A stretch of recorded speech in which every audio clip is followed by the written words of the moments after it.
In the Bavarian countryside of Germany, there once stood a remote farmstead called Hinterkaifeck, where 6 people were brutally murdered in 1922 by someone who had been secretly living in their home for months.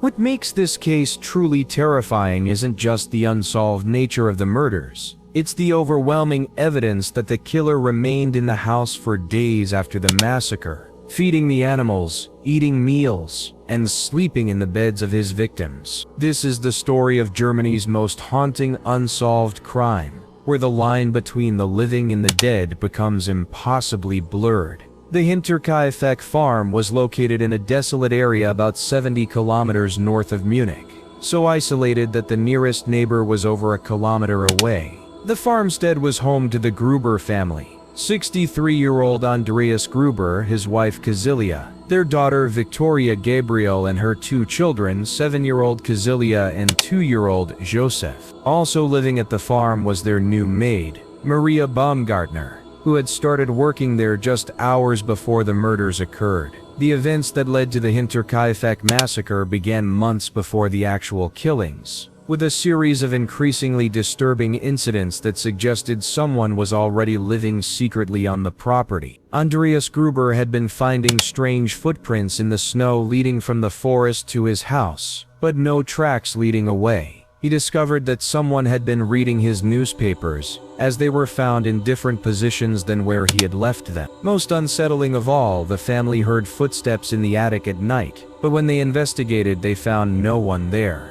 The previous maid had quit 6 months before the murders, claiming that the house was haunted and that she heard voices and footsteps when no one else was home. She told neighbors that she felt constantly watched and that objects in the house would move when she wasn't looking. Andreas Gruber had dismissed these claims as nonsense, but after she left, the strange incidents only intensified. In the days before the murders, neighbors reported that the family seemed increasingly frightened. Andreas had mentioned finding a strange newspaper on his property that he had never seen before, and he discovered that someone had been using tools from his workshop without permission. The lock on one of the farm's outbuildings had been tampered with, and there were signs that someone had been sleeping in the barn. On the evening of March 31, 1922, the killer finally revealed himself, but not to speak or negotiate, only to murder. Using a marok, a farming tool similar to a pickaxe, the killer systematically executed the entire family. Andreas, Kazilia, Victoria, and 7-year-old Kazilia were lured to the barn one by one and killed with devastating blows to the head. The maid, Maria Baumgartner, who had been working at the farm for less than 24 hours, was murdered in her bed in the main house. The 2-year-old baby Joseph was also killed in his crib. But what happened after the murders is what transforms this case from a tragic crime into something far more sinister. The killer didn't flee the scene. Instead, he remained at Hinterkaifeck for several days, living among the corpses of his victims as if nothing had happened. Evidence shows that he fed the farm animals, milked the cows, and even ate meals in the kitchen.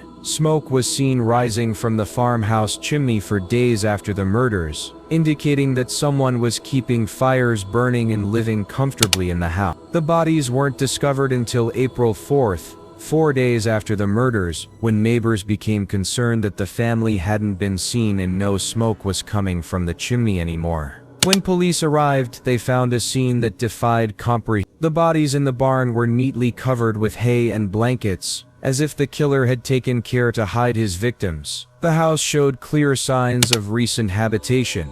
Dishes had been washed, beds had been slept in, and food had been prepared and consumed. Most disturbing of all, the killer had apparently spent time arranging the crime scene. The victims' bodies were positioned in specific ways, and personal items had been moved throughout the house. Money and valuable items were left untouched, ruling out robbery as a motive. It was as if the killer had wanted to live as the family, taking their place in their own home.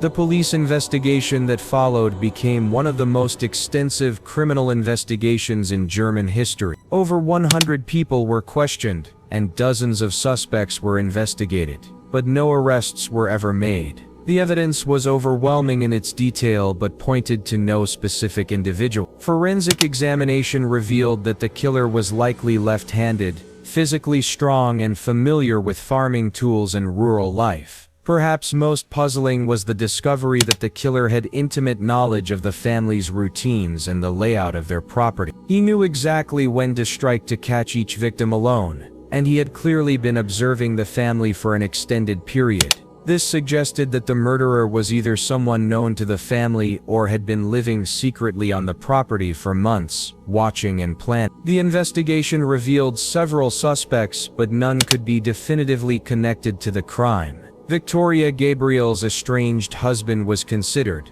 but he had been killed in World War I. A local farmer who had been involved in a land dispute with Andreas Gruber was investigated, but he had a solid alibi. Even more intriguing was the possibility that the killer was Victoria's secret lover. She had been involved in an incestuous relationship with her father Andreas, and the 2-year-old Joseph was likely his child, but neighbors suspected she had been seeing someone else. The case took on supernatural dimensions when investigators discovered that multiple psychics and mediums had independently contacted police, claiming to have received messages from the dead family member. These individuals, who had no connection to each other or prior knowledge of the case details, provided remarkably similar descriptions of the killer and the events surrounding the murder. While police officially dismissed these claims, several investigators privately admitted that the psychic testimony contained accurate details that hadn't been released to the public. Local residents began reporting paranormal activity at the Hinterkaifeck farm site. People claimed to see lights in the abandoned buildings at night, hear voices calling out in German, and observe figures moving through the fields where the family had worked. Some witnesses reported seeing the entire family working in their fields, only to have them vanish when approached. The farm was eventually demolished in 1923, but the paranormal reports continued. People driving through the area at night reported seeing the farmhouse fully intact and illuminated,